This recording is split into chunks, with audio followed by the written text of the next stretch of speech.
जय हिंद दोस्तों, मैं हूं आपका बहादुर सर। और दोस्तों, आज के इस वीडियो में हम पिछले 6 महीने के करंट अफेयर्स से बनने वाले मोस्ट इम्पोर्टेंट 100 डिटेल एमसीक्यू को डिस्कस करेंगे। दोस्तों, जितने भी क्वेश्चन मैंने इस वीडियो में ऐड किए हैं, सारे के सारे क्वेश्चन इम्पोर्टेंट और अच्छे लेवल के क्वेश्चन हैं। और दोस्तों, इन सभी क्वेश्चन को हम हमेशा की तरह बिल्कुल डिटेल में और आसान भाषा में डिस्कस करेंगे। तो आइए दोस्तों, बिना किसी देरी के शुरुआत कर लेते हैं नंबर फर्स्ट क्वेश्चन से। नंबर फर्स्ट क्वेश्चन है, हाल ही में कौन सा देश अंतर्राष्ट्रीय प्रकृति संघ यानी कि IUCN का 90वां सदस्य देश बना है? तो दोस्तों, अंतर्राष्ट्रीय प्रकृति संघ का 90वां सदस्य देश बन गया है तुवालू।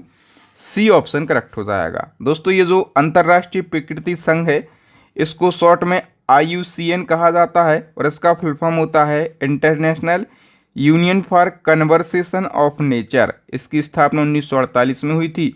इसका मुख्यालय स्विट्जरलैंड के ग्लैंड में है और सदस्य देश कितने हो गए हैं? 90। और जो नवीनतम 90वां सदस्य देश है, ये तुवालू देश है। ठीक है। नंबर सेकंड हमारा क्वेश्चन है, हाल ही में किस देश ने आधिकारिक रूप से आसियान का 11वां सदस्य देश बनने का दर्जा प्राप्त किया है? तो आसियान का 11वां सदस्य देश जो है, ये बन गया है east Timor. D option correct हो जाएगा। नेक्स्ट हमारा क्वेश्चन है, अक्टूबर 2025 को कौन सा देश इच्छा मृत्यु को वैध बनाने वाला पहला लैटिन अमेरिकी देश बन गया है? इच्छा मृत्यु को वैध बनाने वाला पहला लैटिन अमेरिकी देश जो है, ये उरुग्वे बन गया है। ठीक है। यहाँ से एक और फैक्ट आपको याद रखना है दोस्तों, कि इच्छा मृत्यु को वैध बनाने वाला दुनिया का पहला देश कौन सा है? तो आप कहेंगे दोस्तों, वो देश है नीदरलैंड। ठीक है। नेक्स्ट क्वेश्चन है, अक्टूबर 2025 को नीति आयोग के महिला उद्यमिता मंच और DP वर्ल्ड द्वारा महिला उद्यमिता को सशक्त बनाने हेतु किस पहल की शुरुआत की गई है? तो इसका करेक्ट आंसर हो जाएगा वी राइज, महिला उद्यमी, समावेशी और सतत उद्यमों की पुनर्कल्पना। बी ऑप्शन करेक्ट हो जाएगा। फिर बताओ, अक्टूबर 2025 को केंद्रीय वित्त मंत्री निर्मला सीतारमण ने किस स्थान पर बायोनेस्ट इंक्यूबेशन सेंटर का उद्घाटन किया? तो बायोनेस्ट इंक्यूबेशन सेंटर का उद्घाटन वित्त मंत्री निर्मला सीतारमण जी ने किया है और IIT धारवाड़ में इसका उद्घाटन किया गया है। नेक्स्ट क्वेश्चन में आगे बढ़ने से पहले दोस्तों, आप लोगों के लिए गुड न्यूज़ है, हमारे चैनल की 3 ई बुक लॉन्च हो गई हैं। जो नंबर 1 ई बुक है, वो करंट अफेयर्स की बुक है। इसमें आपको मंथली वाइज करंट अफेयर्स मिल जाएगा और जितने ट्रेंडिंग टॉपिक हैं, जैसे वर्तमान में कौन क्या है, न्यू अपॉइंटमेंट है, ब्रांड एम्बेसडर है, समिट है, तो इस प्रकार के सारे ट्रेंडिंग टॉपिक आपको मिल जाएंगे इसी ई बुक में। जो हमारी करंट अफेयर्स की ई बुक है, हम दावा करते हैं कि ई बुक हमारी पूरी यूट्यूब की सबसे शानदार ई बुक है। और जो दूसरी ई बुक है, ये स्टैटिक जीके की रामबाण ई बुक है। इस ई बुक के अंदर आपको 5000 से ज़्यादा प्रीवियस ईयर के क्वेश्चन मिल जाएंगे, सभी सब्जेक्ट के क्वेश्चन रहेंगे। ठीक है। और इसी प्रकार से जो तीसरे नंबर की ई बुक है, वो साइंस की बुक है। इसमें भी प्रीवियस ईयर के तीनों सेक्शन के 5000 से ज़्यादा क्वेश्चन मिल जाएंगे। तो दोस्तों, मैं आपसे यही बोलूँगा, यदि आप एग्जाम में सिलेक्शन लेना चाहते हैं तो आप हमारी इन तीनों ई बुक को परचेस कर लेना। यदि आप इन तीनों ई बुक को एक साथ परचेस करते हैं तो हमने एक ऑफर निकाला है, मात्र आपको इस QR कोड पर 150 रुपये का पेमेंट करना है। जैसे ही आपका पेमेंट डन हो जाता है, स्क्रीनशॉट आप हमें इस व्हाट्सअप नंबर पर सेंड करिएगा। जैसे ही हमें स्क्रीनशॉट प्राप्त होगा, 5 सेकंड के अंदर मैं ये तीनों बेस्ट ई बुक आपको सेंड कर दूंगा। तो देखो, एग्जाम में सिलेक्शन लेना है, अच्छा स्कोर करना है, तो इन ई बुक को आप जरूर परचेस कर लेना। चलिए बढ़ते हैं आगे। नेक्स्ट क्वेश्चन है, अक्टूबर 2025 को केंद्रीय गृह मंत्री अमित शाह ने किस शहर में राष्ट्रीय सुरक्षा गार्ड यानी कि NSG का नया हब स्थापित करने की घोषणा की है? तो NSG का नया हब ये कहाँ पर स्थापित किया जाएगा? उत्तर प्रदेश के अयोध्या में। बी ऑप्शन करेक्ट हो जाएगा। अक्टूबर 2025 को किस शिपयार्ड को मिनी रत्न का दर्जा प्रदान किया गया है? तो दोस्तों, जो हिंदुस्तान शिपयार्ड लिमिटेड है, इसको मिनी रत्न का दर्जा प्रदान किया गया है। बताइए, अक्टूबर 2025 को संपन्न 30वीं सीनियर महिला राष्ट्रीय फुटबॉल चैंपियनशिप 2025-26 का खिताब किसने जीता है? तो ये खिताब मणिपुर ने जीत लिया है। फिर बताओ, हाल ही में भारत की राष्ट्रपति द्रौपदी मुर्मू किस युद्धक विमान में उड़ान भरने वाली पहली राष्ट्रपति बनी हैं? तो जो राष्ट्रपति मुर्मू जी हैं ये सुखोई 30 MKI युद्धक विमान में उड़ान भरने वाली पहली राष्ट्रपति बन गई हैं। फिर बताओ किस देश के राष्ट्रपति पॉल बिया 92 वर्ष की आयु में राष्ट्रपति बनने वाले दुनिया के सबसे बुजुर्ग राष्ट्रपति बने हैं? तो दुनिया के सबसे बुजुर्ग राष्ट्रपति बने हैं पॉल बिया। इनकी उम्र है 92 वर्ष और ये किस देश के राष्ट्रपति बने हैं? तो ये कैमरूनिया देश के राष्ट्रपति बने हैं। ठीक है, बताओ हाल ही में किस राज्य ने अपना पहला अंडर वाटर टनल प्रोजेक्ट बनाने की घोषणा की है? तो जो है पहला अंडर वाटर टनल प्रोजेक्ट बनाने की घोषणा जो है ये केरल राज्य के द्वारा करी गई है। नेक्स्ट क्वेश्चन है, हाल ही में किस भारतीय अमेरिकी व्यक्ति को गूगल क्लाउड में मुख्य उत्पाद अधिकारी नियुक्त किया गया? तो गूगल क्लाउड में मुख्य उत्पाद अधिकारी ये कार्तिक नारायण के लिए नियुक्त किया गया है और ये भारतीय अमेरिकी व्यक्ति हैं। फिर बताइए कि हाल ही में किस देश ने दुनिया की पहली न्यूक्लियर पावर वाली क्रूज मिसाइल 9M730 बुरेविस्निक के सफल परीक्षण की घोषणा की है? तो इस मिसाइल के सफल परीक्षण की घोषणा जो है ये रसिया देश के द्वारा करी गई है। फिर बताओ हाल ही में भारत का पहला कांच से बना सस्पेंशन ब्रिज, इस ब्रिज को नाम दिया गया है बजरंग सेतु। ये कहाँ पर बनाया जा रहा है? तो दोस्तों ये जो ब्रिज है ये ऋषिकेश में बनाया जा रहा है। ठीक है, डी ऑप्शन करेक्ट हो जाएगा। तो दोस्तों जो बजरंग सेतु है ये भारत का पहला ग्लास फ्लोर सस्पेंशन ब्रिज है और ये उत्तराखंड के ऋषिकेश में बनाया जा रहा है। और ये जो नया पुल है, ठीक है, ये प्रसिद्ध लक्ष्मण झूला के समीप गंगा नदी पर बनाया जा रहा है। आपसे ये भी पूछा जाएगा किस नदी पर, तो आप कहेंगे गंगा नदी पर बनाया जा रहा है। पुल की लंबाई लगभग 132 मीटर है, चौड़ाई 8 मीटर है और इस ब्रिज का उद्देश्य क्या है? तो धार्मिक पर्यटन को बढ़ावा देना और स्थानीय आवागमन को सुरक्षित बनाना।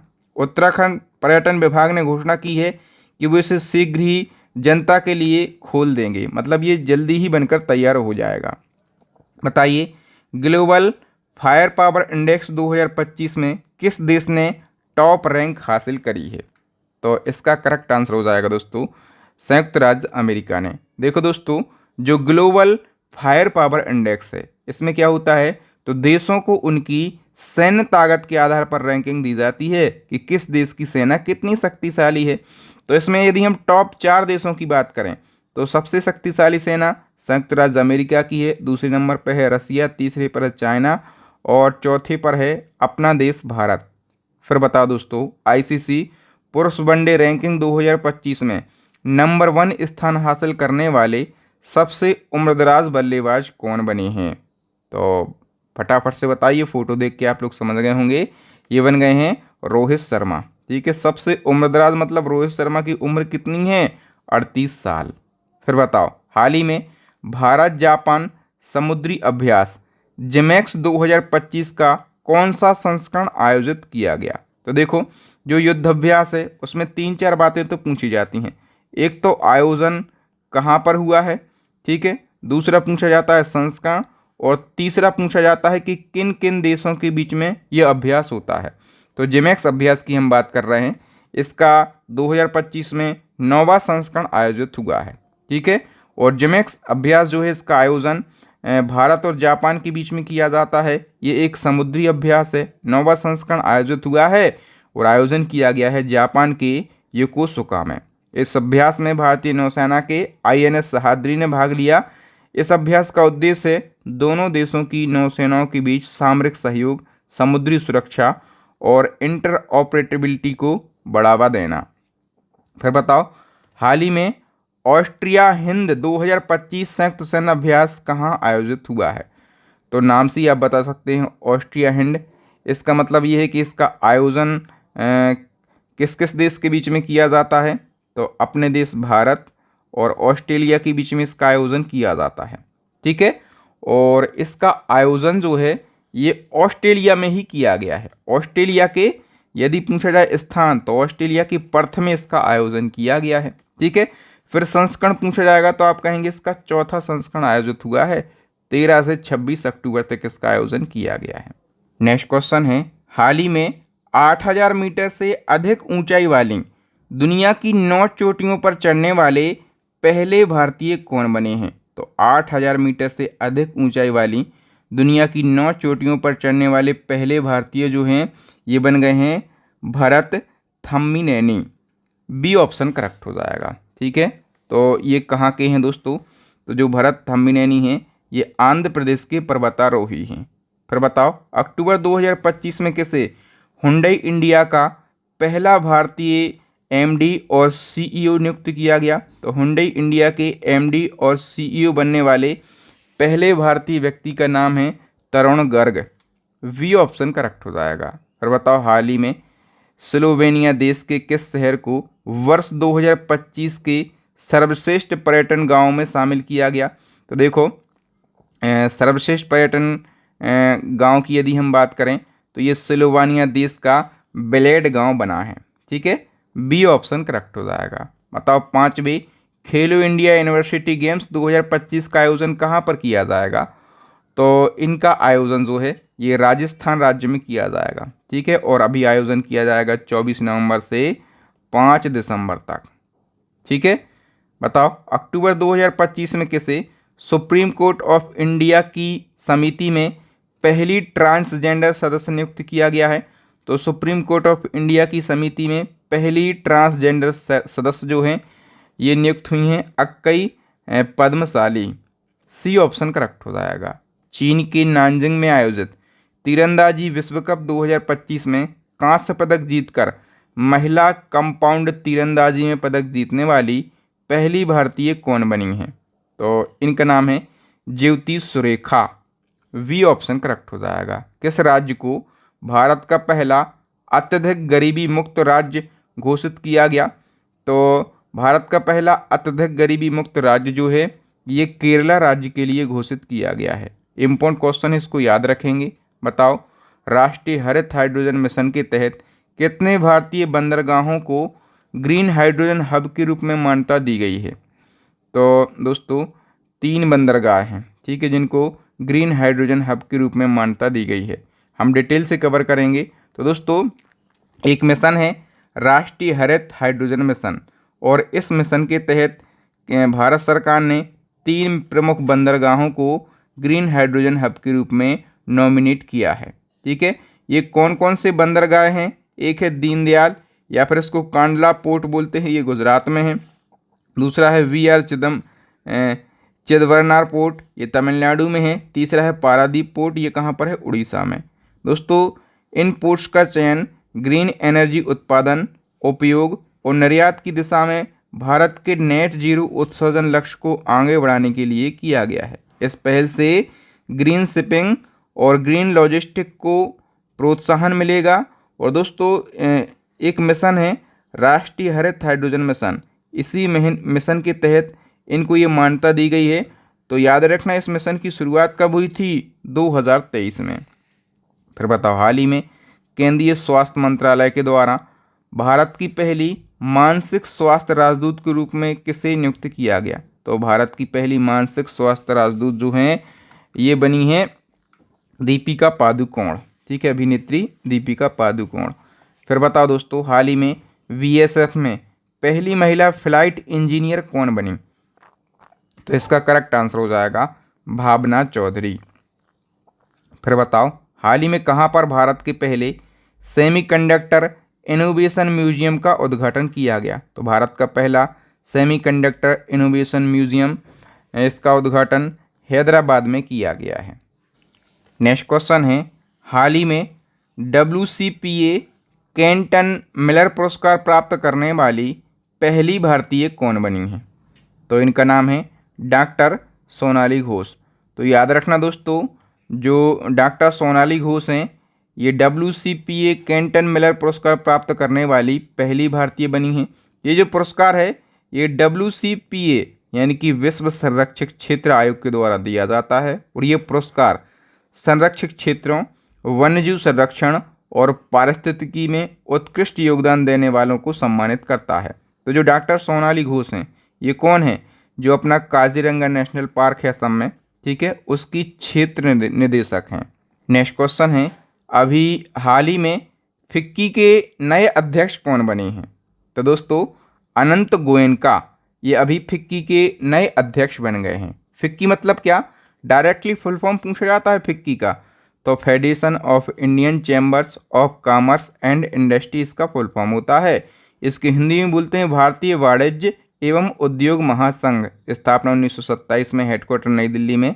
इसके नए अध्यक्ष बने हैं अनंत गोयनका। और इसके महासचिव कौन हैं?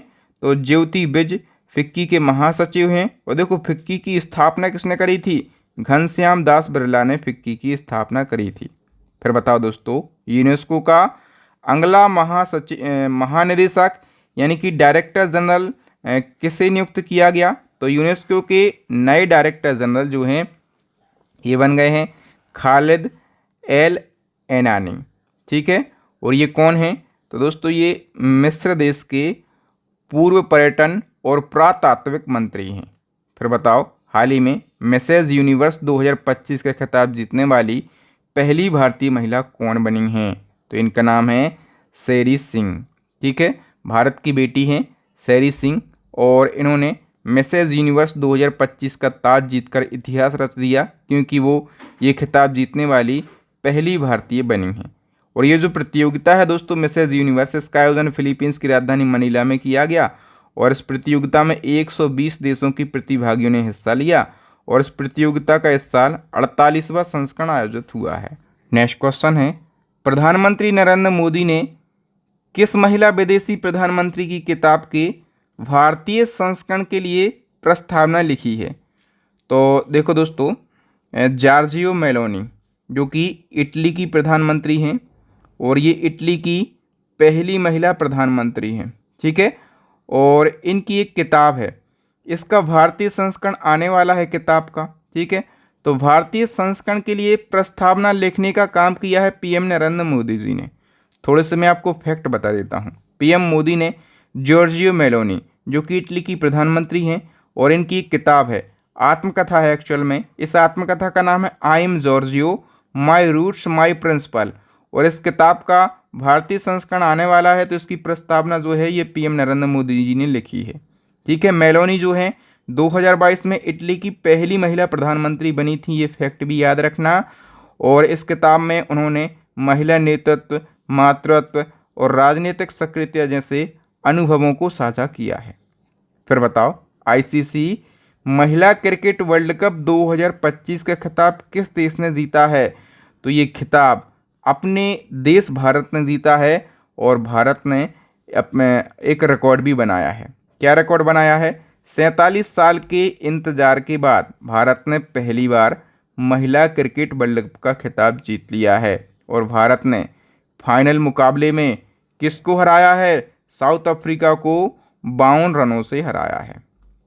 ठीक है, और आयोजन कहाँ पर हुआ है? तो भारत और श्रीलंका में आयोजन हुआ है। 13वां संस्करण है। इसका ऑफिशियल एथम यानी कि आधिकारिक गान है ब्रिंग इट होम।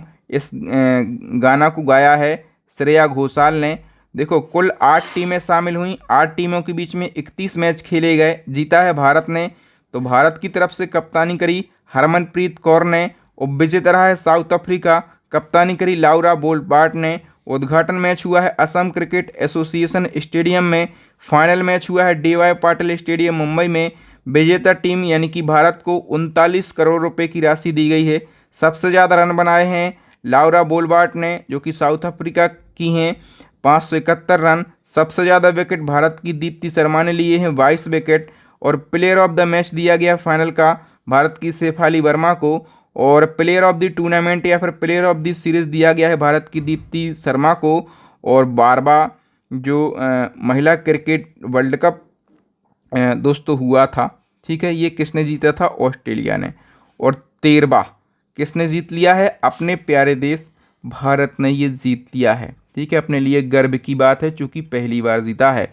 इसी क्रम में नेक्स्ट क्वेश्चन है, एशियन क्रिकेट काउंसिल यानी कि एसीसी के चीफ का नाम बताएं जिनसे टीम इंडिया ने एशिया कप 2025 की चैंपियन ट्रॉफी और अपने व्यक्तिगत पदक लेने से मना कर दिया। दोस्तों ये क्वेश्चन मोस्ट इम्पोर्टेंट है क्योंकि ये न्यूज़ काफ़ी ज़्यादा चर्चाओं में रही है। आपको पता होगा कि अपन ने एशिया कप 2025 का खिताब जीता, ठीक है। तो एशिया कप 2025 के खिताब जीतने के बाद टीम इंडिया ने चैंपियन ट्रॉफी लेने से मना कर दिया। क्यों कर दिया? क्योंकि जो एसीसी के चीफ हैं वो है मोहसिन नकवी, और ये व्यक्ति जो है ये पाकिस्तान का है और ये पाकिस्तान का गृह मंत्री भी है, ठीक है। तो टीम इंडिया ने क्या कहा कि हम पाकिस्तान के किसी व्यक्ति से चैंपियन ट्रॉफी नहीं लेंगे। चैंपियन ट्रॉफी के अलावा जो व्यक्तिगत पदक जीते थे खिलाड़ियों ने वो भी लेने से मना कर दिया, ठीक है। तो याद रखना ये महत्वपूर्ण वाला क्वेश्चन है।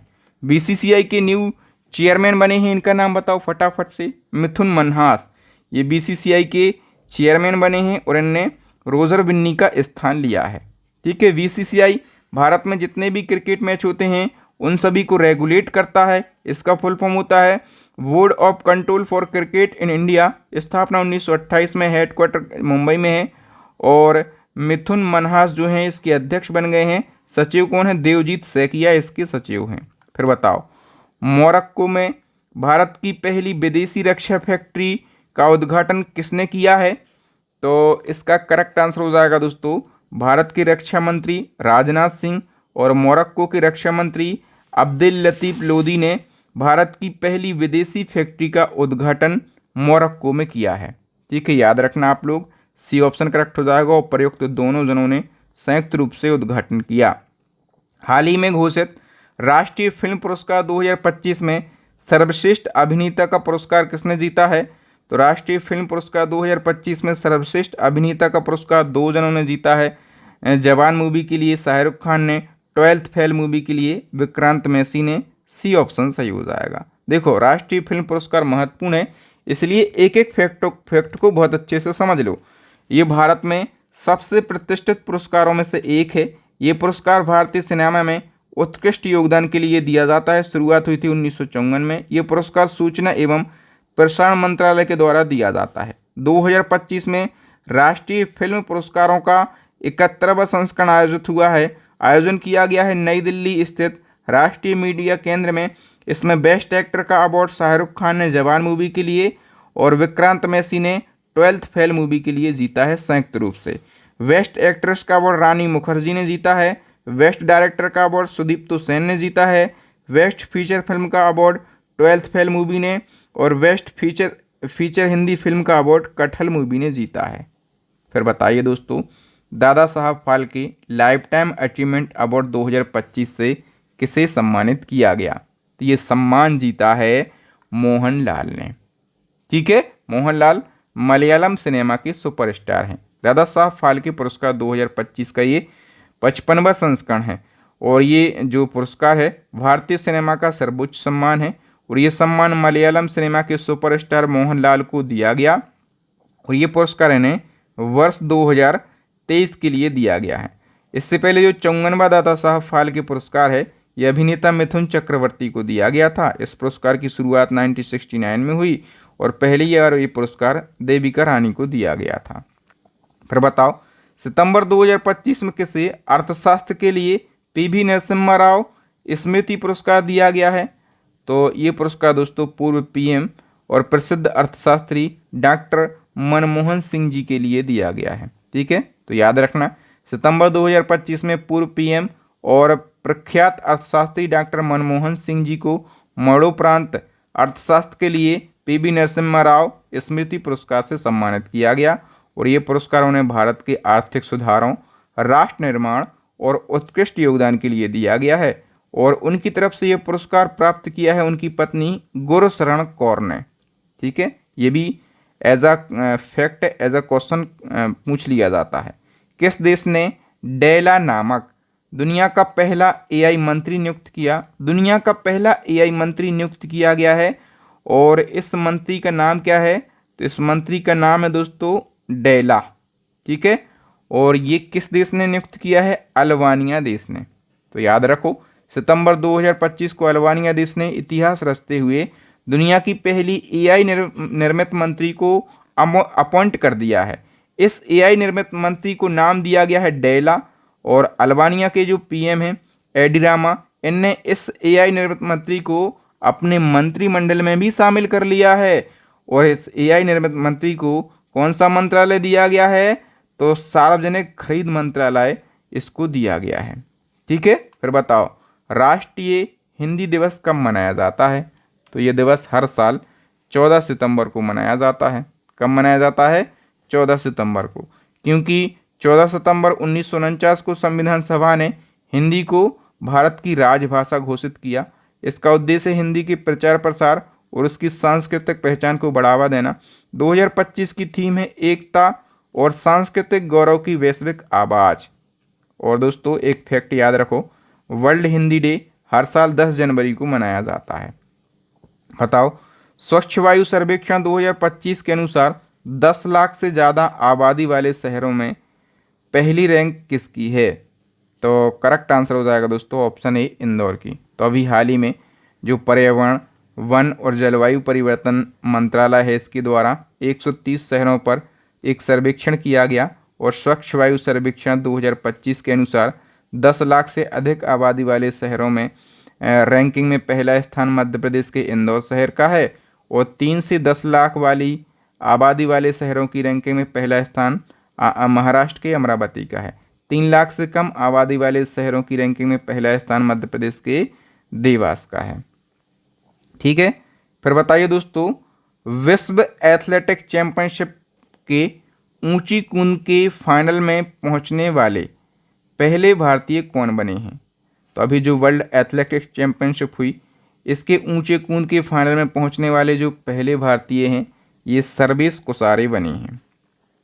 फिर बताओ स्वच्छ वायु सर्वेक्षण 2025 पुरस्कार के साथ आर्द्रभूमि यानी कि वेटलैंड शहर मान्यता समारोह 2025 के तहत किन शहरों को पुरस्कृत किया गया है? तो 2 शहरों को पुरस्कार दिया गया है, इंदौर और उदयपुर के लिए। बताओ भारत का पहला गिद्ध संरक्षण पोर्टल किस राज्य में लॉन्च किया गया है? तो ये असम राज्य में लॉन्च किया गया है। याद रखना भारत का पहला गिद्ध संरक्षण पोर्टल असम के गुवाहाटी यूनिवर्सिटी में लॉन्च किया गया। पोर्टल का नाम है दी वल्चर नेटवर्क। उद्देश्य गिद्ध संरक्षण से जुड़े लोगों और संगठनों को एक नेटवर्क में जोड़ना। असम की बात हुई है, सीएम है हेमंत बिस्वा शर्मा, राजधानी दिसपुर है, पड़ोसी देश में भूटान और बांग्लादेश। फिर बताओ 25वां एससीओ शिखर सम्मेलन 2025 कहाँ पर आयोजित किया गया है? तो इसका आयोजन चाइना के तियानजिन शहर में किया गया। एससीओ समिट महत्वपूर्ण है, इसलिए याद रखना सारे फैक्टों को। चाइना के तियानजिन में आयोजन हुआ है, 25वां संस्करण है। इससे पहले जो 24वां एससीओ शिखर सम्मेलन है 2024 में कजाकिस्तान के अस्ताना में आयोजित हुआ था। एससीओ मतलब क्या? संघाई कोऑपरेशन ऑर्गेनाइजेशन। स्थापना 2001 में, हेडक्वार्टर है चाइना की बीजिंग में।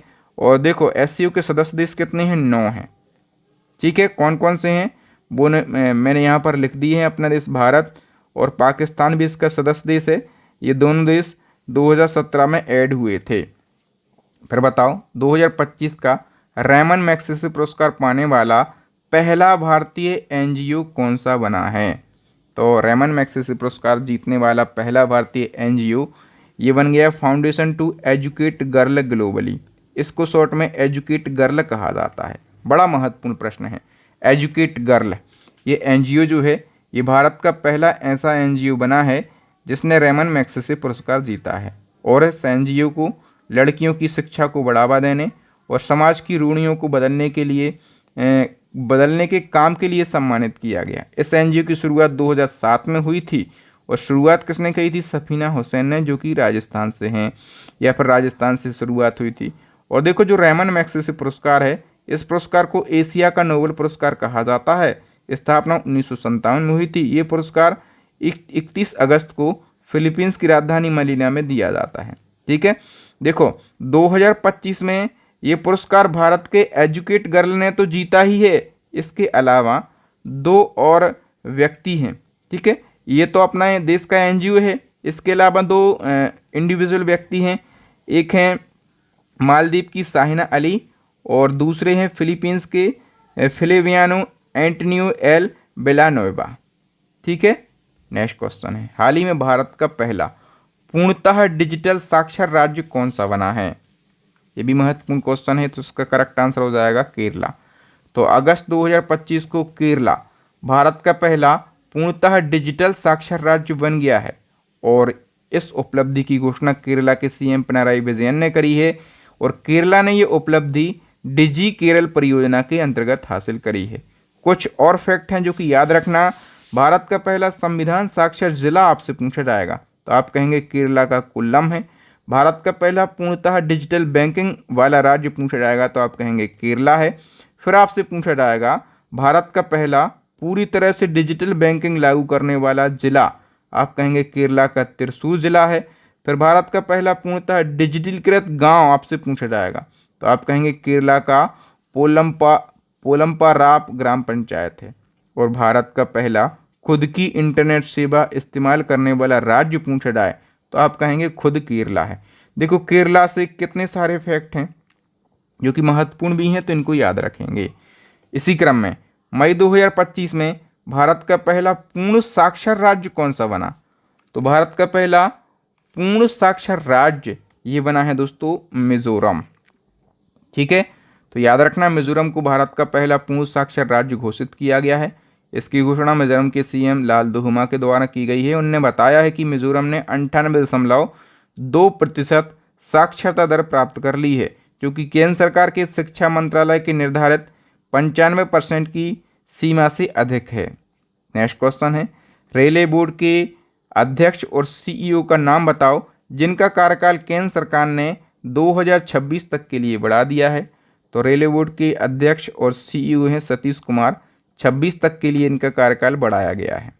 ठीक है, फिर बताओ भारतीय रेलवे ने एशिया की सबसे लंबी मालगाड़ी सफलतापूर्वक लॉन्च कर दी है। इस मालगाड़ी का नाम क्या है? तो करेक्ट आंसर हो जाएगा, इस मालगाड़ी का नाम है रुद्रस्त्र। ये मोस्ट से भी ज़्यादा इम्पोर्टेंट क्वेश्चन है तो याद रखना। अगस्त 2025 को भारतीय रेलवे ने भारत और एशिया की सबसे लंबी मालगाड़ी का सफल परीक्षण किया है। ठीक है, और इस सफल ट्रायल किसने किया है? तो पूर्व मध्य रेलवे के पंडित दीनदयाल उपाध्याय डिवीज़न ने, और गंज बासोदा स्टेशन से गहरवा स्टेशन के बीच में इसका सफल ट्रायल किया गया है और इस मालगाड़ी को नाम रखा गया है रुद्रस्त्र। मालगाड़ी की लंबाई है 4.5 किलोमीटर। इसमें कितने डिब्बे या फिर वैगन हैं? इसमें 354 डिब्बे हैं। फिर बताओ अगस्त 2025 में उत्तर प्रदेश के शाहजहांपुर जिले के किस नगर का नाम बदलकर परशुरामपुरी किया गया? तो एक नगर है जलालाबाद नगर। ठीक है, इसको भगवान परशुराम की जन्म स्थली माना जाता है। यहाँ भगवान परशुराम की प्राचीन मंदिर भी स्थित हैं और इसीलिए जलालाबाद नगर का नाम परशुरामपुरी किया गया है। फिर बताओ न्यूम ब्यो की सेफ्टी इंडेक्स रिपोर्ट 2025 के अनुसार दुनिया का सबसे सुरक्षित शहर कौन सा है? तो संयुक्त अरब अमीरात का आबू धाबी शहर दुनिया का सबसे सुरक्षित शहर है। और दोस्तों इसी क्रम में न्यूम ब्यो की सेफ्टी इंडेक्स रिपोर्ट 2025 के अनुसार भारत का सबसे सुरक्षित शहर कौन सा है? तो यह है कर्नाटक का मैंगलोर शहर। ठीक है, न्यूम ब्यो क्या है दोस्तों? तो एक स्वतंत्र ग्लोबल डेटा प्लेटफॉर्म है और इसके द्वारा अगस्त 2025 में सेफ्टी इंडेक्स रिपोर्ट 2025 जारी की गई। इस रिपोर्ट के अनुसार लगातार 9वें साल यूएई का आबू धाबी दुनिया का सबसे सुरक्षित शहर है। ठीक है, और भारत की यदि हम बात करें तो भारत का जो मैंगलोर है ये, इसकी यदि हम वैश्विक रैंकिंग देखें तो 49 है, लेकिन ये भारत में यदि हम बात करें तो भारत में ये पहले स्थान पर है। ठीक है, लेकिन ग्लोबली 49 रैंक है। फिर बड़ौदा दूसरे स्थान पर है गुजरात का, लेकिन ग्लोबली रैंकिंग है ग्लोबली रैंकिंग जो है 85 है। अहमदाबाद भारत में तीसरे स्थान पर है, लेकिन वैश्विक रैंकिंग है 93। अगस्त 2025 को आर्मी चीफ उपेंद्र द्विवेदी ने आईआईटी मद्रास में किस नाम से इंडियन आर्मी रिसर्च सेल का उद्घाटन किया? तो करेक्ट आंसर हो जाएगा ऑप्शन बी, अग्निशोध नाम से। विक्रम साराभाई अंतरिक्ष केंद्र के नए निदेशक कौन बन गए हैं? महत्वपूर्ण क्वेश्चन है। इनका नाम है ए राजराजन। और जो विक्रम साराभाई अंतरिक्ष केंद्र है इसकी स्थापना पूछी जाए तो आप कहेंगे 1962 में। हेडक्वार्टर है केरला के तिरुवनंतपुरम में। बताओ भारतीय पुरुष नेशनल फुटबॉल टीम का हेड कोच किस भारतीय को नियुक्त किया गया है? इनका नाम है खालिद जमील। जुलाई 2025 में आरपीएफ यानी कि रेलवे सुरक्षा बल की पहली महिला महानिदेशक कौन बनी है? तो आरपीएफ की पहली महिला डीजी बनी है ये। तो महत्वपूर्ण क्वेश्चन है, इनका नाम है सोनाली मिश्रा। ठीक है, सोनाली मिश्रा आरपीएफ की पहली महिला डीजी बनी है। इनने मनोज यादव का स्थान लिया। आरपीएफ मतलब रेलवे प्रोटेक्शन फोर्स, स्थापना 1985 है, हेडक्वार्टर नई दिल्ली, इसका मोटो है यशोल हवस्य। फिर बताओ, हाल ही में यूनेस्को की विश्व धरोहर सूची में शामिल होने वाला 44वां भारतीय स्थल कौन सा बना? तो ये भी इम्पोर्टेंट क्वेश्चन है। करेक्ट आंसर हो जाएगा मराठा सैन्य परिदृश्य यूनेस्को की विश्व धरोहर सूची में शामिल होने वाला 44वां भारतीय स्थल बन गया है। ठीक है, और जो मराठा सैन्य परिदृश्य है दोस्तों, ये क्या है? तो 17वीं से 19वीं शताब्दी के दौरान मराठा साम्राज्य के द्वारा निर्मित 12 किलों की एक श्रृंखला यानी कि ग्रुप है, और इसमें टोटल 12 किले शामिल हैं। तो 12 किलों में से जो 11 किले हैं ये तो तमिलनाडु के हैं, और जो 11 किले हैं ये महाराष्ट्र के हैं। ठीक है, सॉरी, 11 किले महाराष्ट्र के हैं और एक किला है तमिलनाडु का। यूनेस्को विश्व धरोहर सूची में सबसे ज़्यादा स्थल इटली और चाइना के हैं, 60 स्थल। भारत के स्थल कितने होंगे? 44। और भारत 44 स्थलों के साथ दुनिया में छठे और एशिया में दूसरे स्थान पर है चाइना के बाद। बताओ, किस पड़ोसी देश के 60वें स्वतंत्रता दिवस समारोह कब हुआ था? ये 26 जुलाई को। ठीक है, तो इसमें पीएम मोदी ने चीफ गेस्ट के तौर पर हिस्सा लिया। तो दोस्तों मैं आपको बता दूं कि मालदीव का 60वां स्वतंत्रता दिवस समारोह हुआ, ठीक है, 26 जुलाई को, और इस समारोह में चीफ गेस्ट के तौर पर अपने देश के पीएम नरेंद्र मोदी जी ने हिस्सा लिया। फिर बताओ, हाल ही में भारत की मदद से किस पड़ोसी देश के रक्षा मंत्रालय का नया भवन बना है, जिसका उद्घाटन पीएम मोदी और उस देश के राष्ट्रपति ने मिलकर किया? तो यहाँ पे डी ऑप्शन नहीं दिख रहा है, एक और ऑप्शन बना लो, मालदीव। ठीक है, और मालदीव ही इसका करेक्ट आंसर है। मैं आपको डिटेल बता देता हूँ। देखो, जुलाई 2025 में मालदीव देश के रक्षा मंत्रालय भवन का उद्घाटन किया गया। ठीक है, और इसका उद्घाटन अपने देश के पीएम नरेंद्र मोदी जी और मालदीव के राष्ट्रपति मोहम्मद मुइज्जू ने किया है। और दोस्तों ये जो बिल्डिंग है ये भारत की वित्तीय सहायता से निर्मित की गई है, याद रखना। इसी दौरान भारतीय पीएम ने मालदीव को एक पेड़ माँ के नाम अभियान के तहत एक पौधा भी गिफ्ट किया। इसके साथ साथ भारत की आरोग्य मैत्री पहल के तहत मालदीव को भीम्स मेडिकल क्यूब भी प्रदान किए गए हैं। ठीक है, पर बताओ, हेनले पासपोर्ट इंडेक्स 2025 में भारत की रैंक क्या है? तो इसमें अपने देश भारत जो है ये 77वें स्थान पर है। जो हेनले पासपोर्ट इंडेक्स है दोस्तों, ये किसके द्वारा जारी किया जाता है? तो Henley and partners research team के द्वारा जारी किया जाता है। पहला स्थान सिंगापुर को है। भारत का स्थान देखो, जब जनवरी में जारी किया गया तो भारत 85वें स्थान पर था। जुलाई में जारी किया गया तो भारत 77वें स्थान पर है। सबसे शक्तिशाली पासपोर्ट इंडेक्स सिंगापुर का है। ठीक है, सबसे कम शक्तिशाली पासपोर्ट अफगानिस्तान का है। ये जो हेनले पासपोर्ट इंडेक्स है ये हमें क्या बताता है कि किस देश का पासपोर्ट कितना शक्तिशाली है? तो सिंगापुर का सबसे शक्तिशाली, भारत इस इंडेक्स में 77वें स्थान पर है। फिर बताओ, इंदिरा गांधी राष्ट्रीय मुक्त विश्वविद्यालय यानी कि इग्नू की पहली महिला कुलपति कौन बनी है? तो इसका करेक्ट आंसर हो जाएगा प्रोफेसर उमा कांजीलाल। और इग्नू दोस्तों ये दुनिया का सबसे बड़ा मुक्त विश्वविद्यालय है जो कि दूरस्थ यानी कि डिस्टेंस और ओपन एजुकेशन प्रदान करता है। इसकी स्थापना 1985 में हुई थी। हेडक्वार्टर कहाँ पर है? न्यू दिल्ली के अंदर। फिर बताओ, जीबी बिरला स्मृति पुरस्कार 2025 किसे दिया गया? तो ये दिया गया है वी नारायण के लिए। और वी नारायण आपको पता होगा ये कौन है? तो ये इसरो के चेयरमैन हैं। और इनको ये सम्मान क्यों दिया गया? तो भारत के अंतरिक्ष कार्यक्रम में उनके योगदान के लिए ये सम्मान दिया गया है। फिर बताओ, जुलाई 2025 में जारी फीफा रैंकिंग में भारतीय मेंस फुटबॉल टीम का क्या रैंक है? तो इसमें अपने देश की जो मेंस फुटबॉल टीम है ये 133वें स्थान पर है। और यदि हम बात करें कि नंबर 1 मेंस फुटबॉल टीम कौन से देश की है, तो ये है अर्जेंटीना की। ठीक है, फिर बताओ, WHO ने किस अफ्रीकी देश को जुलाई 2025 में ट्रोकोमा मुक्त घोषित किया है? तो इसका करेक्ट आंसर हो जाएगा दोस्तों सेनेगल देश के लिए।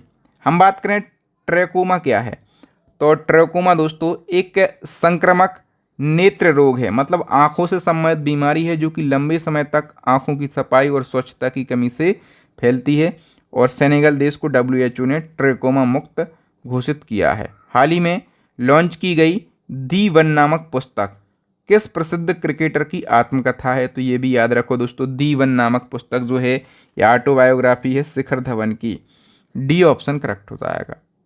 जय हिंद योजना किस वर्ग के छात्रों के लिए शुरू की गई है, तो जो जय हिंद योजना है दोस्तों ये ST के छात्रों के लिए शुरू की गई है और ये दिल्ली विश्वविद्यालय के द्वारा जून 2025 को शुरू की गई जय हिंद योजना। इसका उद्देश्य देश के दूरदराज के क्षेत्र में रहने वाले ST वर्ग के स्कूली छात्र जो कि 9वीं से 12वीं तक पढ़ रहे हैं, इनको कौशल विकास मिल सके, डिजिटल साक्षरता मिल सके और उच्च शिक्षा में मार्गदर्शन मिल सके। इस योजना के तहत पहले बैच में मणिपुर के उखरुल जिले में तांगखुल नागा जनजाति के 25 छात्रों को चुना गया। देखो जय हिंद जो टर्म है इस योजना में इसका फुल फॉर्म क्या है, तो जनजाति immersive holistic intervention for noble development इसका फुल फॉर्म है। फिर बताओ हाल ही में किस राज्य या फिर केंद्र शासित प्रदेश में एक सड़क एक दिन योजना का प्रस्ताव पारित किया गया, तो दोस्तों एक सड़क एक दिन योजना का जो प्रस्ताव है ये दिल्ली में पारित किया गया है। इस योजना के तहत नगर निगम के प्रत्येक जोन में प्रतिदिन एक प्रमुख सड़क का चयन किया जाएगा। ठीक है, चयन करने के बाद उस सड़क का समग्र विकास किया जाएगा। ठीक है, कैसे, मतलब जितनी भी वहाँ पर गंदगी है उसका पूरा सफाई किया जाएगा, उस सड़क का कायाकल्प किया जाएगा, जैसे सड़क की मरम्मत होना है, फुटपाथों की सफाई होना है, सुधार होना है, जो साइनेज है उसकी मरम्मत, स्ट्रीट लाइटों की बहाली, अवैध अतिक्रमण हटाना, पेड़ों की छटाई, सौंदर्यीकरण, मतलब एक दिन में एक सड़क का पूरा साफ सफाई का और मेंटेनेंस का काम किया जाएगा दिल्ली सरकार के द्वारा। हाल ही में किस राज्य सरकार ने मुख्यमंत्री कन्या विवाह मंडप योजना की शुरुआत की है, तो ये शुरुआत जो है किसने की है, बिहार सरकार ने। तो जून 2025 में बिहार सरकार ने मुख्यमंत्री कन्या विवाह मंडप योजना को मंजूरी दी है। इस योजना के तहत ग्राम पंचायतों के सबसे गरीब और ज़रूरतमंद परिवारों की बेटियों की शादी में मदद के लिए है ये। ठीक है, और हर ग्राम पंचायत में एक मंडप भवन जिसको हम बोलते हैं विवाह भवन, मैरिज हॉल बनाया जाएगा ताकि गरीब परिवारों की जो बेटियां हैं उनकी विवाह की व्यवस्था में आर्थिक सहयोग मिल सके। बताओ हरियाणा सरकार ने मुख्यमंत्री विवाह शगुन योजना के तहत पिछड़ा वर्ग के लिए कन्यादान के रूप में शगुन राशि को बढ़ाकर कितना कर दिया है, तो इसका करेक्ट आंसर हो जाएगा दोस्तों 51,000 रुपये।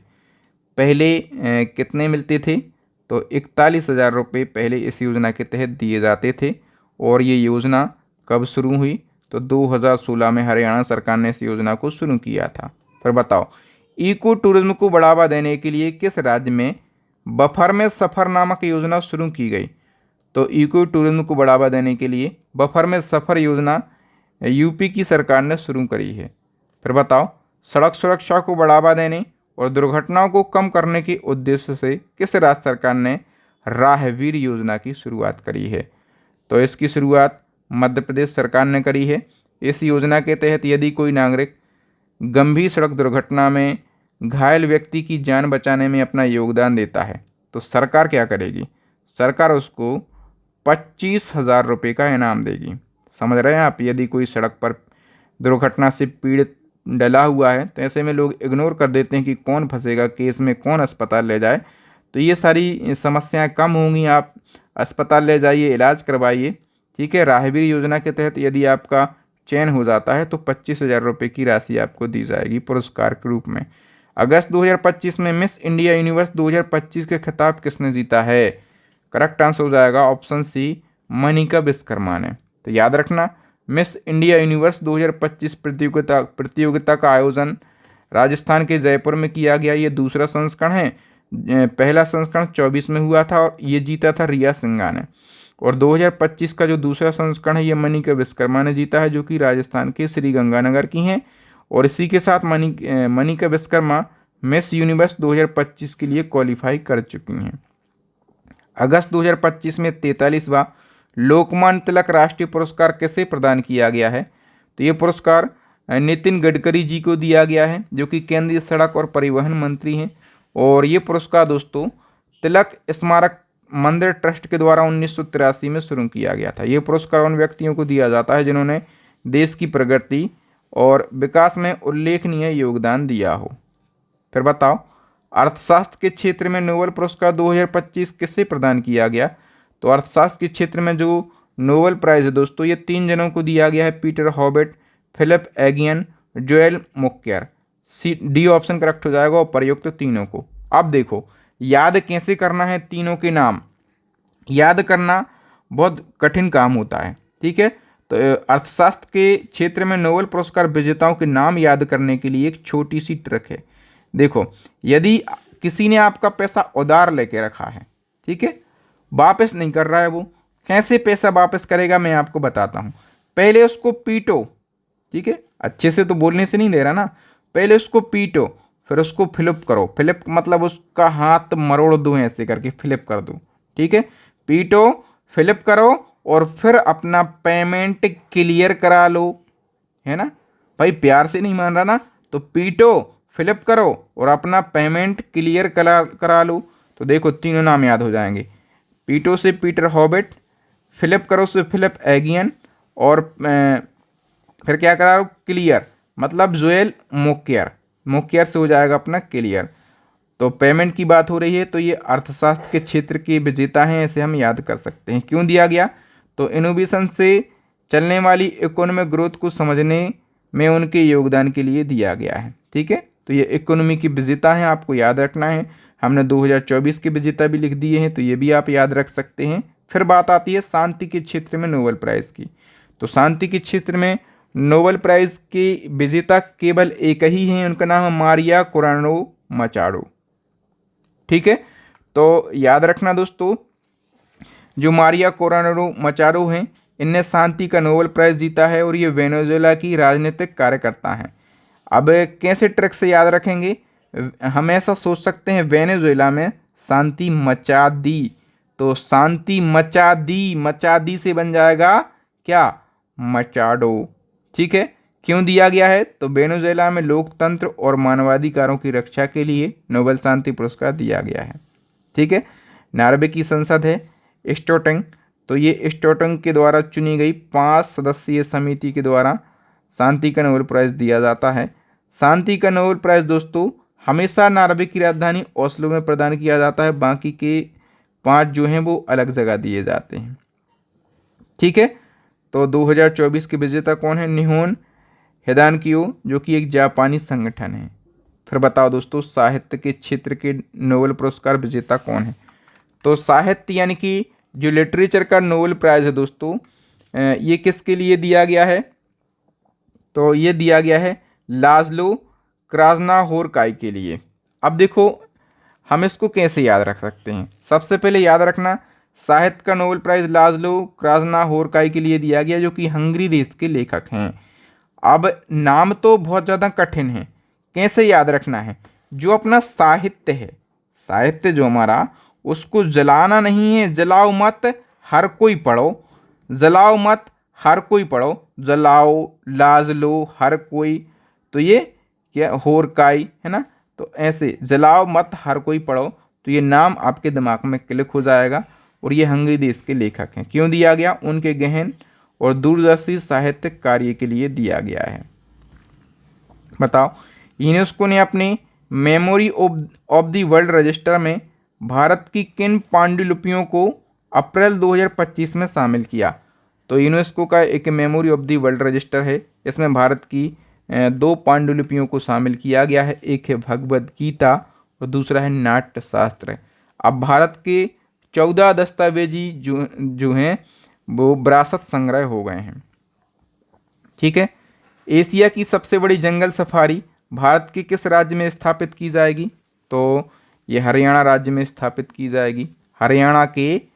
हरियाणा सरकार ने अरावली हिल्स में लगभग 10,000 एकड़ क्षेत्र में एशिया की सबसे बड़ी जंगल सफारी बनाने की योजना बना ली है और इससे कई तरह के जानवर, पक्षी और पौधे होंगे जिन्हें उनके प्राकृतिक घरों में सुरक्षित रखा जाएगा। और ये सफारी पारिस्थितिक पर्यटन, वन्यजीव संरक्षण और स्थानीय रोजगार को बढ़ावा देगी। इसी क्रम में भारत का कौन सा शहर आधिकारिक रूप से भारत की तेंदुआ राजधानी बन गया? तो भारत की तेंदुआ राजधानी ये बेंगलुरु शहर बन गया है। ठीक है।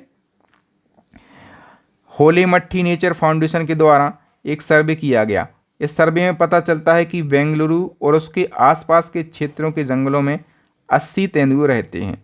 इससे पहले सबसे ज़्यादा तेंदुए मुंबई में रहते थे, लेकिन अब सबसे ज़्यादा तेंदुए 80 कहाँ पर हो गए? बेंगलुरु में। इसलिए बेंगलुरु को अब भारत की तेंदुआ राजधानी कहा जा रहा है।